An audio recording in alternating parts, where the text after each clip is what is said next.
Your ADW Radio 97.5 FM. This is an emergency update from Wayne Sallade. How are you doing today, Wayne? Oh, I lost you. I had volume, now I don't.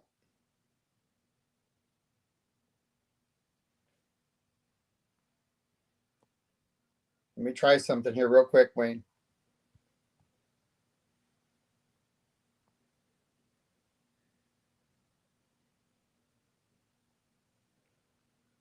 You there, Wayne?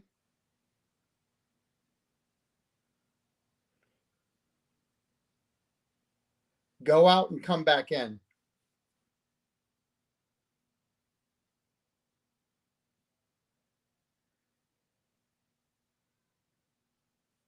Wayne will be joining us in a couple seconds here. We had great sound, and we're going to adapt and come right back to make sure he's able to join us. So continue to listen. We're going to get an update from Wayne Sallade. For those of you who don't know Wayne, he was part of the emergency management team down in Port Charlotte. And so we're anxiously awaiting to hear from Wayne.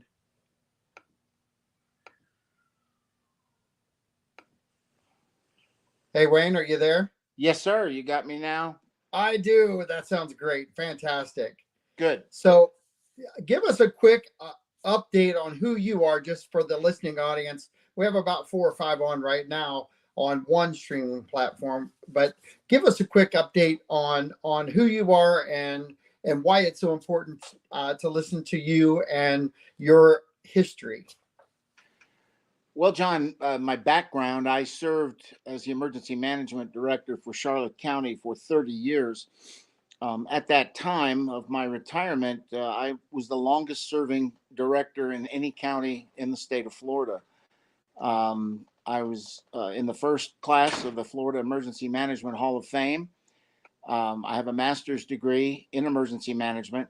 I've been an instructor at Colorado Mesa University, teaching introduction to emergency management. And I maintain a Facebook page that currently, as of this morning, has 45,250 followers. So what I've done is, over the course of my retirement, I've created a monster. And now I have to feed that monster. And I willingly do so, evidenced by getting up this morning at 2:30 to be ready for the 3 o'clock, or in your case, the 5 o'clock advisory. And then I posted, and I do that certainly when there is an active storm that may impact anyone who is part of my Facebook family. And boy, they're everywhere now. It's unbelievable.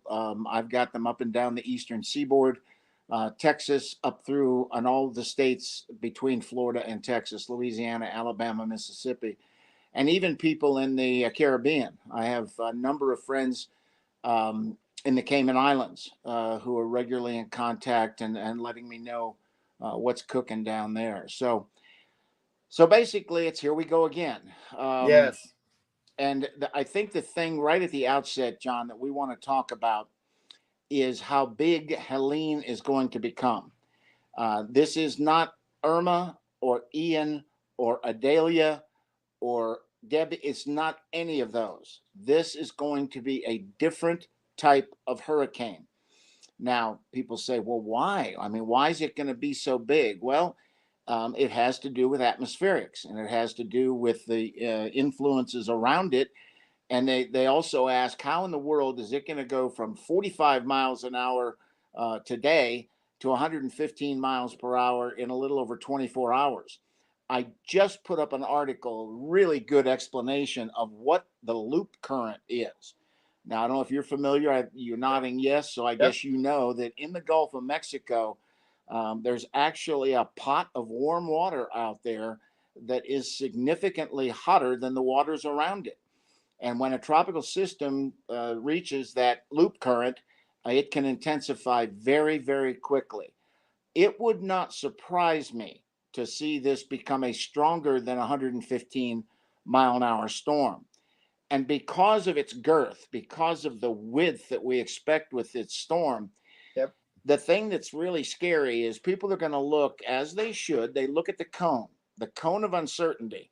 And this one is rather narrow, meaning the Hurricane Center is very confident in the track that it's going to take. Right. If you look at the models, and I've already seen the 6 o'clock models, I'll be posting them shortly. They are tight, very tight. So this is the Panhandle storm, but it's also your storm because tropical storm force and hurricane force winds are going to extend the tropical storm force out to 200 miles from the center of this storm. And the scary part is the storm surge, John. There's going to be a significant storm surge. I'm very concerned, particularly about up inside Tampa Bay, because if it arrives on a high tide, they could have anywhere from 8 to 10 feet of storm surge. Suffice to say, this could be more storm surge than we have seen along Florida's west coast in a very long time. In fact, you look at Charlotte County, Charlotte Harbor, the highest storm surge since 1925, since the 25 hurricane, was in Gabrielle, which came 3 days after 9/11 and came into the Nokomis area and brought a storm surge of 6.5 feet.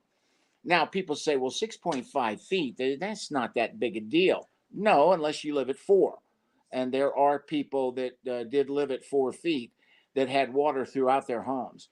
And so that's one of the things that we have to be conscious of, that if you are asked to evacuate, and Charlotte County has ordered evacuations of barrier islands, mobile homes built prior to 1995.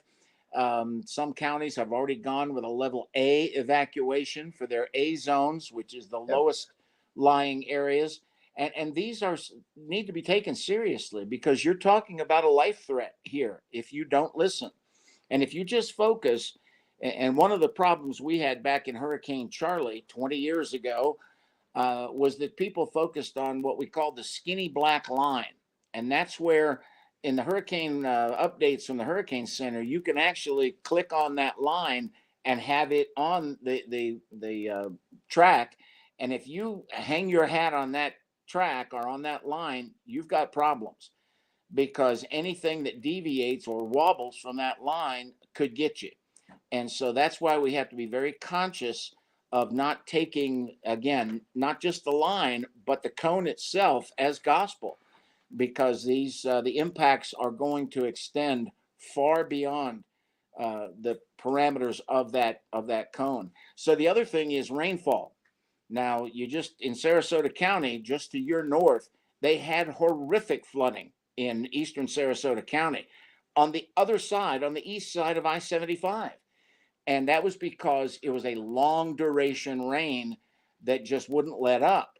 And we had that down in Charlotte County. We had 26 inches in 4 days back in 95, and it wasn't even a tropical system. So this one is not going to produce that kind of rain. How can I say that? Because it's going to be moving much quicker than a lot of the storms that you have seen. It's going to be moving probably in the range of probably 12 to 15 miles an hour throughout the next couple of days. And it will literally race across the Gulf of Mexico. Your average hurricane travels 5 to 7 miles an hour, and this one could be double that. So I would not be surprised to see stronger winds than the projected 115 come out of Helene here in a day or so. Well, let's go back here real quick, because there are a couple things I'll back you up on because of what I've been following too. Is that they've described this as, when it hits the warm water, as throwing gasoline on a fire. Absolutely. And so that I don't say these things to scare people, just as you don't say these things to scare people.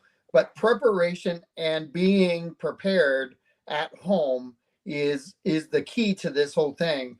And I think we're going to get hit by some rain and some wind, but it's the projectile. Clean your yard up, get things done that way, get yourself prepared, make sure your neighbors are taken care of, and let's cut down on the projectiles from hitting the houses and the windows and so forth. Do you agree with that? Yeah, absolutely. And that's one of the things that people are often reluctant to do. They say, "Oh, that's not gonna happen." And then, the little statue out in the front yard that's holding plants suddenly comes through the living room window. I want people to understand that there is a very good possibility of winds approaching hurricane force, for instance, on Manasota Key, that north end of Manasota Key. If you go out to Manasota Beach, that area, or Siesta Key down the south end, you still have a very good chance of seeing winds approaching 75 miles an hour. Now, understand, you can have summer thunderstorms, and we had many summer thunderstorms with winds that exceeded that, but they're not in conjunction with a passing hurricane. And the difference is, with that huge buzzsaw out there taking water from the Gulf and pushing it to the northeast, it's going to go up into places like the Myakka River, the Peace River, and then whatever rainfall you get is going to come down, particularly in Northport, of course, down the Myakkahatchee Creek, and that is the problem that you have up there. You got water coming in two different directions. So, yeah, I mean, and there's the other big deal, and I've told people this for decades. Southwest Florida is such a dynamic area with population turnover. When I left, the population was still changing. Now, get this, by 50% every 8 years. Now, think about that for a minute. Half the people are new pretty much since Irma threatened back in 2017. And they all come with questions. And because of where we are located in Northport, Port Charlotte, on the I-75 corridor, the bulk of our retirees come from Michigan, Indiana, Ohio, Illinois, and so forth. On the East Coast, they come from places where they understand a little bit about hurricanes. So they're a more educated population, um, to start with. Whereas the people that come down into our areas there, they don't have a clue. They honestly don't have a clue because they've never been in a situation where they've had to deal with an approaching hurricane. What are some of the things that you would tell people who have never been through this before? I was over at the sandbagging area behind the Mullen Center in Northport, and we've been dealing with some storms here recent, where South County had, or North County actually had, some flooding, and we just went through Ian, where we had our 80 miles of canals really took on a ton of water and really exploited Northport, as far as the amount of watershed that came with that storm. We're not talking that amount of rain drenching pre-storm, let alone during storm or post-storm, because of the speed of this hurricane. But we still need to be prepared in our low-lying areas. Yeah, and that's one of my mantras, John, has long been that sandbags don't do a bit of good against a full blown storm surge. I mean, you can go out and get sandbags and pile them 3, 4 feet high in front of your garage and your front door and all that. And if you get a 5 foot storm surge, it's coming up and over and in. Now, with the canals and the issues that you guys had up in Northport in Ian, with again that water coming down and not having anywhere to go and the streets filled up, if you can get pack in some sandbags. And another thing I tell people is, if you can't get to the sand distribution, go to one of the home supply stores and get potting soil, and take that potting soil and pack it in tight along the bottom of your garage door, your front door, and so forth, and get it in there, and that will certainly reduce the water intrusion. And then when the storm is over, all the water that came off your roof and ended up washing out your flower beds, you take that potting soil or landscape dirt and put it back in to replace it. It is oftentimes a better solution. But many times, and I was watching it, it's amazing now. I'm sure you watch YouTube from time to time, I do. but come Thursday, there are going to be nonstop video folks, storm chasers, that are going to be showing live pictures of what's going on. And particularly, I expect to see that from about Citrus County north up around the Big Bend, up towards St. Mark's and the Tallahassee area. But but yeah, it's amazing to watch. During Ian 2 years ago, we sat here in Colorado and we watched the live cameras that had been put up near the Lanny Kai on Fort Myers Beach, and we watched the surge come up until it swallowed those cameras. Right. And I knew then that we had a major problem down in Lee County. And so I'm unfortunately preparing to see Crystal River, Cedar Key, and those places, those lovely old Florida fishing villages, take a tremendous beating. And you're going to see your Jim Cantoris, and now you're going to see Mike, who went over to Fox, who got canned by the Weather Channel. Those guys are going to be on the second story buildings in Crystal River, and they're going to be showing you on the TV those surge areas come up, and you'll get a feel for it, unfortunately, without being in it. Another thing I've been dealing with today is people asking about Disney. You know, they've got tickets to Halloween Horror Nights. I said, look, you want to get a real horror, go there, spend a couple $100, and then have a tropical storm hit you. Because all of a sudden they start closing stuff, and there you are. So be thinking about that. Be prudent if you've got some kind of plans, and they may very well have to close, but that'll be determined. They don't close often, trust me. No, But but they right now they've got tropical storm warnings all the way into Orlando. Understood. Yeah. That'll tell people how strong they're projecting these winds to be. And 61 of 67 counties are under a state of local emergency. Governor DeSantis does not play around with hurricanes. He said this morning on his press conference there are already, get this, 18,000 electrical linemen staged, ready to go. And thousands more coming. And 3,000 National Guardsmen ready to deploy. I know that FEMA has moved their people from Tallahassee over to Jacksonville. And so these folks aren't playing around. And the models have been very consistent as to where this storm is going. There's not a lot of wiggle room there. You've got high pressure in the Atlantic. The jet stream has dipped down into the southeast, and that is serving to just grab Helene and pull her north very quickly.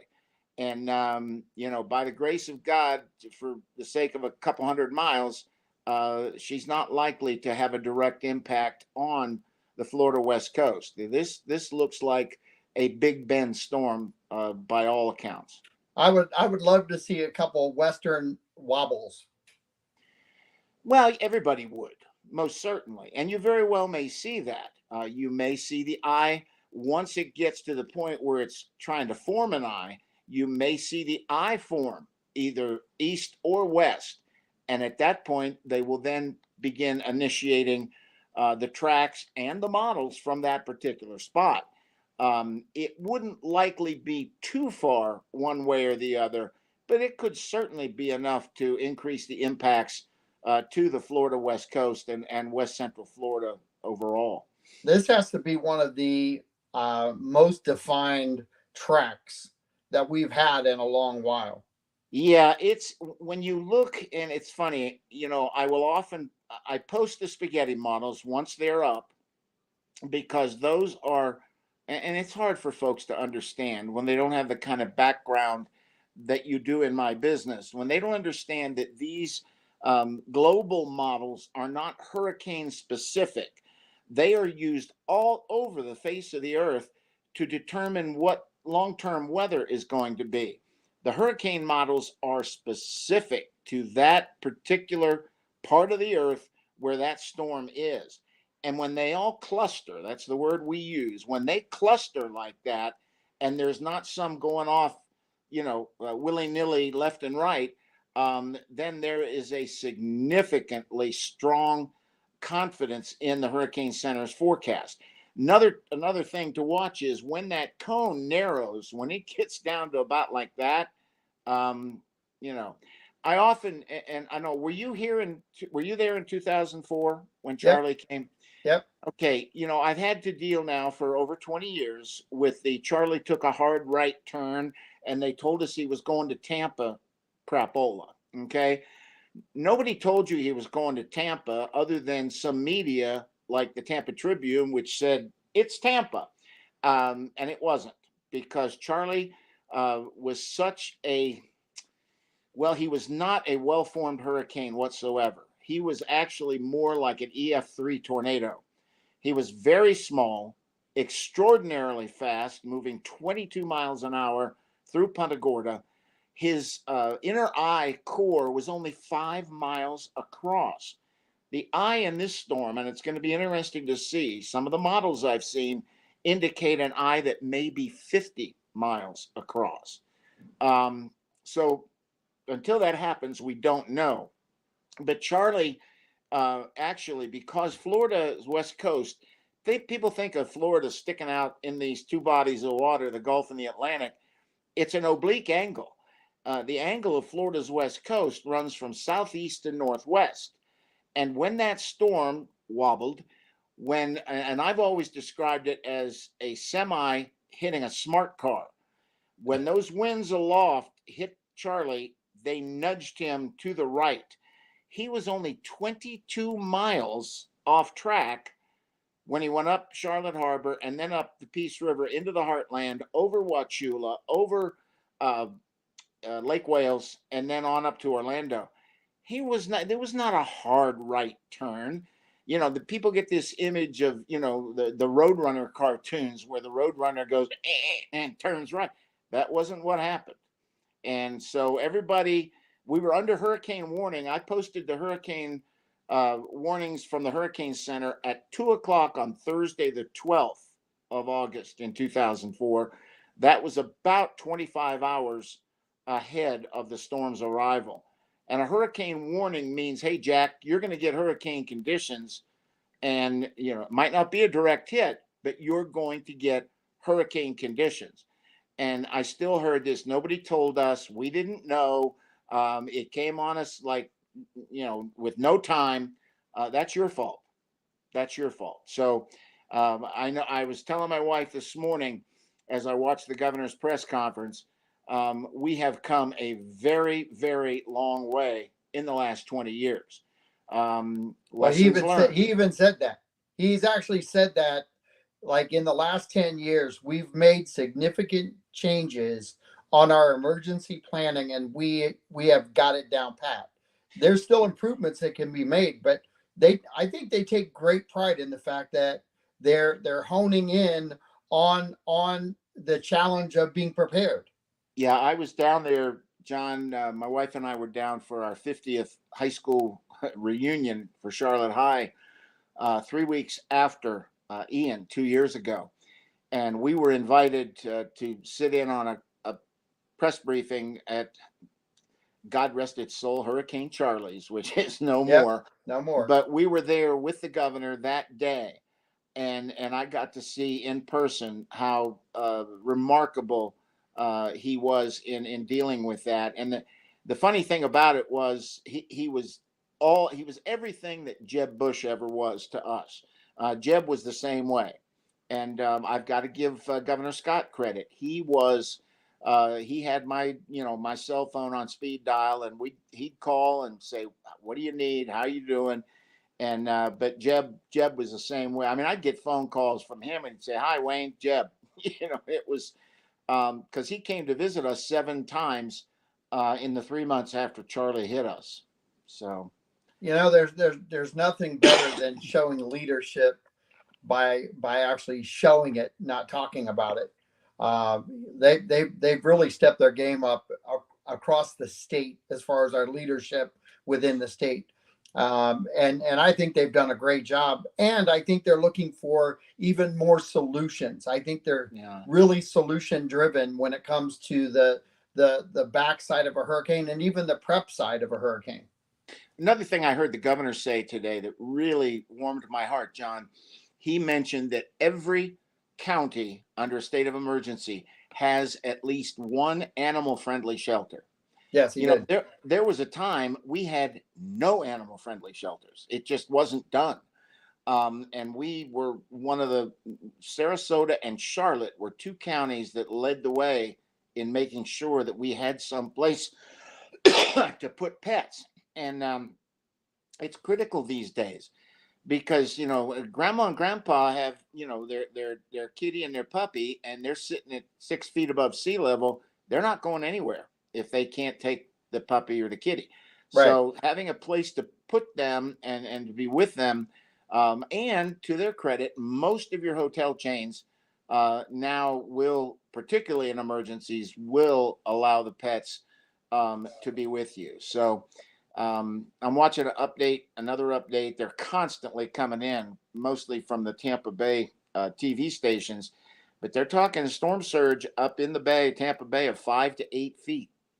Well, we're And, looking at 4 to 7 in the Port Charlotte yeah, Northport area. yeah, and it's all going to depend on timing and, of course, tides, Right. because the tides are added in to give you what we call the storm tide, and so it's certainly going to be interesting to see how people respond. Again, looking at that cone and saying, "Oh, we're fine. We're outside that cone. Look, that cone is 70 miles out in the Gulf of Mexico. That doesn't matter with a storm of this size." Well, I was telling you earlier today that KDW Radio and the city of Northport have joined now, and we are the emergency broadcasting network for the city and the citizens of Northport. So 97.5 FM, whether it be on your FM dial or kdwradio.com on the internet, we're actually going to be able to hopefully stay alive through this whole thing. And our antenna is actually being moved, hopefully on Friday or Monday, to Public Works and to City Hall. So we're going to have both towers within the grasp of City Hall. And it's a great partnership. It's a nonprofit partnership. And it is not a partnership that we take lightly, and neither do they, because communications out to the citizens is the key to this whole thing. And being able to get the word out about road closures and different things like this. Being part of the emergency management team in the Port Charlotte region, I know that my highlight to this whole thing is, if you're going to be a looky-loo, watch on YouTube. Like you said, don't interfere. Don't go out on the roads. Don't interfere with the traffic on the roads. Let emergency management take over and clear things out of the way before you go out. Let's talk just a little bit about that, because I think people need to be reminded they're not essential. Stay off the road.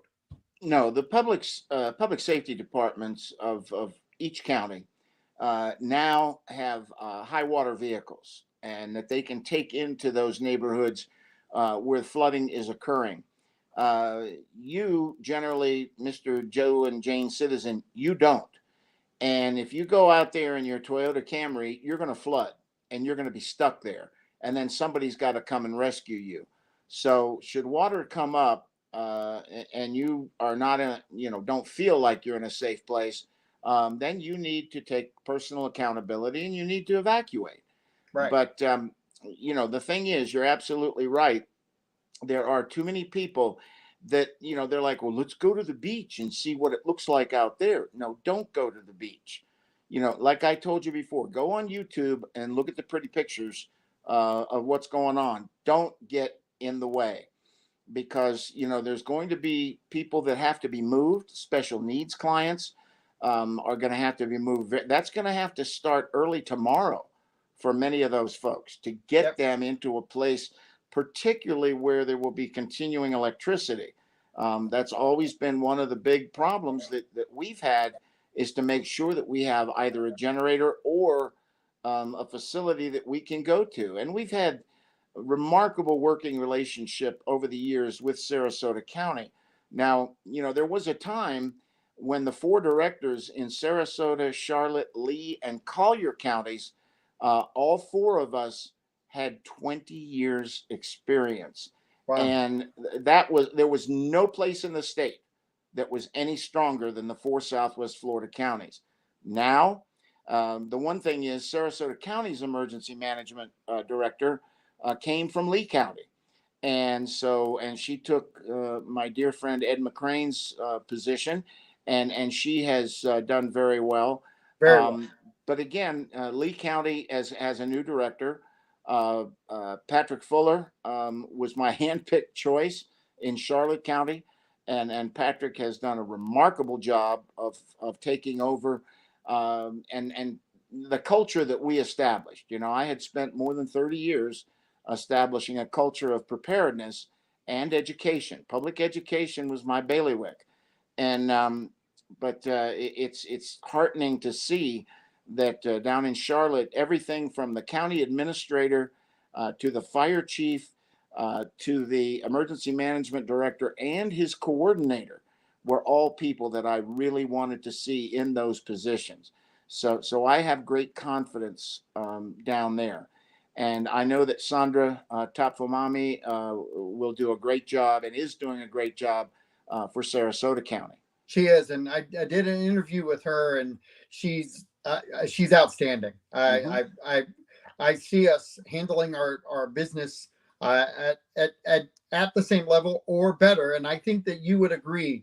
You don't want to be the end all of greatness. You want to be the start of the greatness and hand off, and you want better and bigger things for emergency management. And that's the cool thing about having these conversations, is that you can talk about the history of it, but I think you enjoy watching the advancement of these things too, don't you? Oh, absolutely. Because I was there at the Genesis. Remember, John, I started in 1987, and basically we had nothing. We had nothing. We didn't have personal computers. We didn't have cell phones. My first cell phone was one of those bricks. It was about that big with about a 2-foot antenna on it. My radio communications was limited to something called local government radio, which had a radius of about, oh, I don't know, 2 blocks.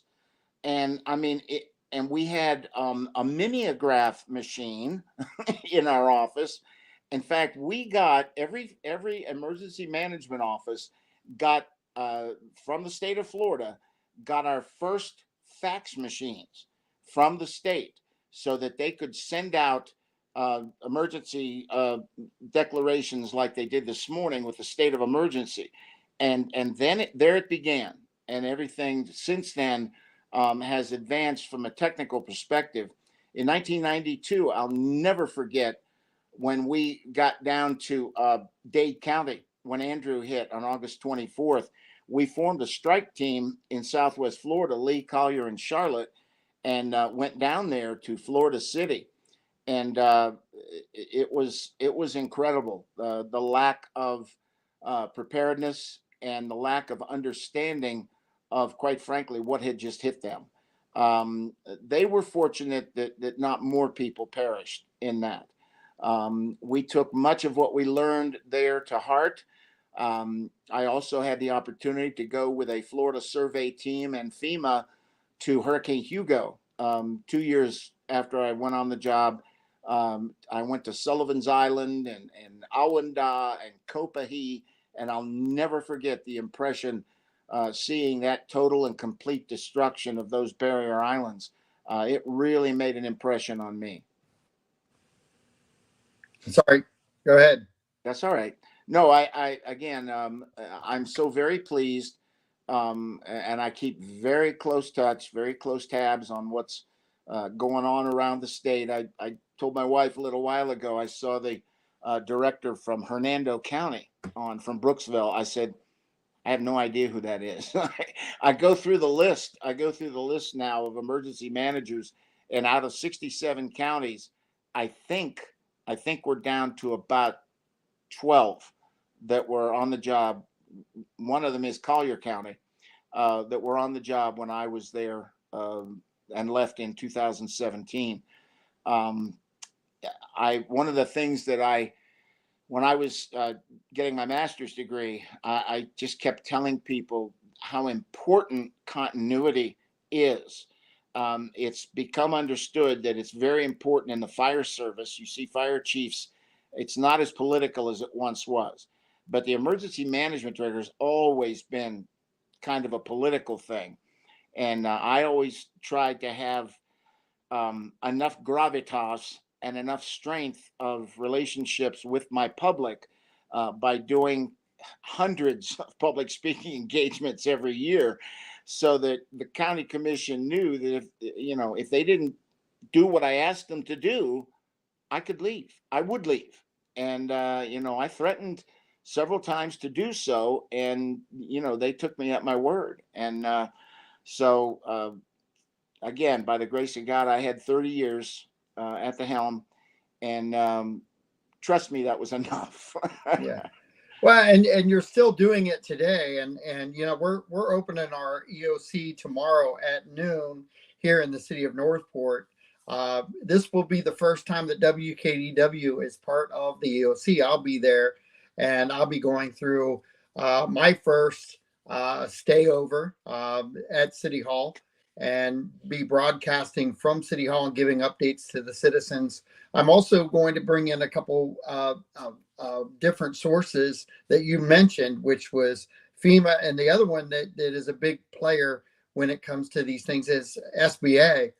And the prep for a storm also should include a video walkthrough of your household, and paperwork that you need to have collected, things that essential to registering with FEMA, all those critical pieces of documentation, photo ID, passport, whatever you need in your possession. And the other side of it is some cash. Oh yeah, Go to the bank, absolutely. get yourself some cash. With all of that being said, is there anything that I missed that you would add in for citizens to pay attention to? No, one of the things that I implore people is to listen to the guidance from your local officials. They have your lives in the palm of their hands. And as we talked at the outset, it's now to the point where I think everybody understands that you've got to take these things seriously. And there are certain actions that must be taken in a timely manner, or you're going to pay a very heavy price for it. And I was so saddened, John, to see what happened in Lee County with Ian. Yep. They tried to blame emergency management or public safety or their commissioners or Sheriff Marcino or whoever. That wasn't their fault. That was the fault of the people who didn't listen to what they were told. They were given plenty of advance notice.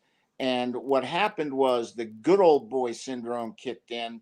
And a lot of those people on Pine Island, in Matlacha, Sanibel, and some other places were like, well, my granddaddy's been through 3 or 4 of these things and it ain't never been a problem. Well, guess what? It was a problem.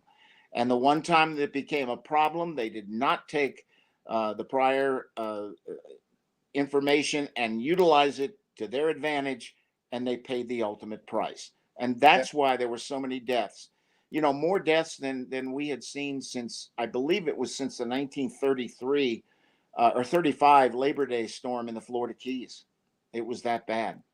Well, I remember Ian, and I remember one particular interview that was done by the local news, and they interviewed 2 females who were management at Hooters on the beach. And I know for a fact that they've never been interviewed again. And I know that they said they were going to ride the storm out because they always did. Yeah. And there's there's something to be said about paying attention and pressing your luck. And we've got enough prep here. We've still got 24 to 48 hours before this storm, approaches us. If you're inside the listening area, great. Be prepared. Get yourself hunkered down. Uh, Schools are closed Wednesday, Thursday, Friday here. The shelters are open. If you live in a mobile home, the most important thing you could do is get out of them. Go to a shelter, take some food with you, take some blankets, take your meds, get yourself comfortable in this shelter, take a chair. By all accounts, you're not going to have a lot of those things when you get there. But the one thing that I know is if you take the chance of risking it, it is a risk. If you gather up your stuff and you go to a shelter, and I've been to one, and you talked about the pets. My wife was in charge of the pet shelter for Irma. And I will tell you, they took in every single pet that you could possibly imagine. And we didn't track them all, but the pets were taken care of. The people were taken care of. The respect that was given within the walls was amazing. And I mean that unequivocally, because the walls mean each individual room that you go to had somebody in it with leadership skills. And you know how these things go. 30 years, you've been through this enough. You had your own shelter in your own EOC. People do need to hear that shelters are the place to go to if you're in those low-lying areas. If you're asking to evacuate, get to a shelter. It's okay. It's 24 to 48 hours, but you're safe. I heard a great line earlier today, and I think it was the guy I referenced earlier, the new director of Hernando County. He said, "Going to a shelter, understand that a shelter is a lifeboat, not the love boat." And I mean, that maybe is the best description of a shelter that I've heard. That's true. But he's absolutely right. You're not going to the Ritz. And if you make that your choice, then you've got to be prepared to deal with it. And but again, any port in a storm. And if you have to have somewhere to go, then you've got to go to that first place available. So I'm going to have to run here, John, because we've got the 5 o'clock advisory coming out momentarily. Yep. And hopefully we've, everything's holding steady. But thank you so much. I'll shoot you a text. Maybe we can put you on tomorrow, sometime during the afternoon too. Again, before I will be available same time frame. I've got Rotary out here, but it's at noon, so I'll be done. But So you're safe and sound in Colorado. That's one thing for sure, right? Yes, sir. Absolutely. Right. It was 49 degrees this morning, and we're in the 70s today, so it's very delightful. Very good. Well, I appreciate your time, Wayne. Thank you so much, Thank you, John. Buddy. All right. Thank you we'll very talk much. to you, my friend. Bye-bye. This is John Rawlings with WKDW Radio saying thanks for listening in. We will be live tomorrow several times. We're going to be giving you updates on 97.5 FM. As we get them from City Hall, we are going to be pushing those out. Content will be readily available tomorrow as we approach the storm. I'll be on the air whenever they need me to jump on and give updates. Please be safe, get your supplies, and hunker down and just ride the storm out. Talk to you soon. Bye-bye now.